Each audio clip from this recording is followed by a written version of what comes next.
فرمایا وصلوا باللیل والناس نیام، جب لوگ سو رہے ہوں تم مصلی بچھا کے نماز پڑھنے لگ جاؤ۔ تمہارا رب کے ساتھ تعلق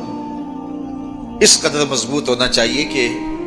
ایسے وقت میں کہ جب لوگ سو رہے ہوں تو تم سجدہ ریز ہو جاؤ، تاکہ ریاکاری کا امکان بھی مسترد ہو جائے۔ تو یہ چار کام جب تم کرو گے، رسول کریم نے ارشاد فرمایا تدخل الجنہ بسلام، جنت میں سلامتی سے داخل ہو جاؤ۔ راستے کے جو مراحل ہیں، جنت کے اندر پہنچنے کے جو مراحل ہیں، وہ بھی سلامتی سے طے ہو جائیں گے۔ قبر بھی، حشر بھی، میزان بھی، پلزرات بھی، سارے مراحل آسانی سے طے ہوتے چلے جائیں گے اگر تم یہ چار کام کر لو۔ ان تین کاموں کا تعلق ہماری معاشرتی زندگی سے ہے، اور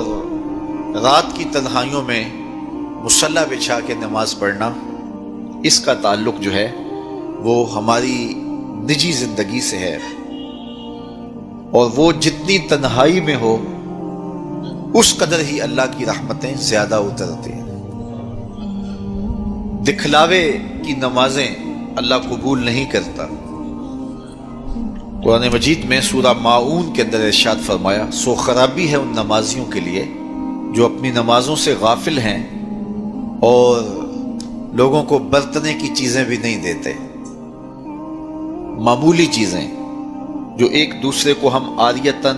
دے دیتے ہیں وہ بھی نہیں دیتے اور نماز پڑھتے ہیں۔ تو یہاں نماز کا ذکر موجود ہے، لیکن پہلے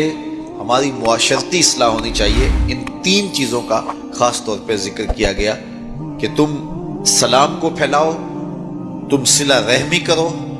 اور تم لوگوں کو کھانا کھلاؤ، بھوکوں کی اور پیاسوں کی مدد کرو، تو تمہارا رب تمہارے اوپر راضی ہوگا،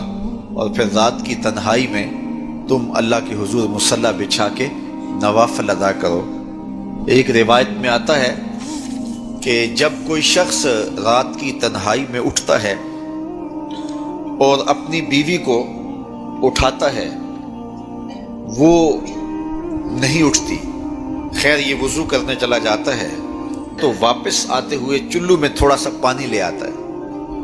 اور پانی لے کر کے اس بیوی کے اوپر اس پانی کو چھڑکتا ہے تو وہ اس سے اٹھ جاتی ہے۔ تو یہ مصلی بچھا کے نوافل پڑھنے لگ جاتا ہے، اور وہ بھی اٹھ کے وضو کرتی ہے، اور پھر وہ آتی ہے تو یہ نوافل پڑھ رہا ہوتا ہے، چارپائی کی دوسری سمت مصلی بچھا کے وہ بھی نوافل پڑھنے لگ جاتی ہے۔ حدیث میں آتا ہے جب وہ دونوں نوافل پڑھنے لگ جاتے ہیں رب مسکراتا ہے،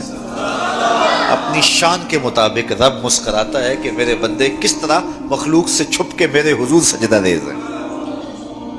تو راتوں کی تنہائیوں میں جب لوگ سوئے ہوئے ہوں تو اس وقت سجدے کا ویسے لطف بھی اپنا ہی ہوتا ہے، چونکہ کوئی دیکھ رہا ہو تو کئی طرح کی باتیں ذہن میں آئی جاتی ہیں، لیکن تنہائی ہو، اندھیرا ہو، کوئی دیکھ نہ رہا ہو تو پھر اس کا اپنا لطف ہوتا ہے، اور سحری کے وقت اٹھ کے نماز پڑھنے کا سرور بھی اپنا ہے۔ اور میں کہتا ہوں کہ وہ ملنے کی گھڑیاں ہوتی ہیں، انسان کو ان گھڑیوں کے اندر اللہ کی خاص رحمتیں نصیب ہوتی ہیں، اور جو سحری کے سجدوں کا مزاج رکھتا ہے اللہ تعالیٰ اس کے من کے اندر روشنیاں ڈال دیتا ہے۔ اقبال کہتا ہے رومی ہو، رازی ہو، عطار ہو کہ غزالی، کچھ ہاتھ نہیں آتا بے آہ سحر کا ہی۔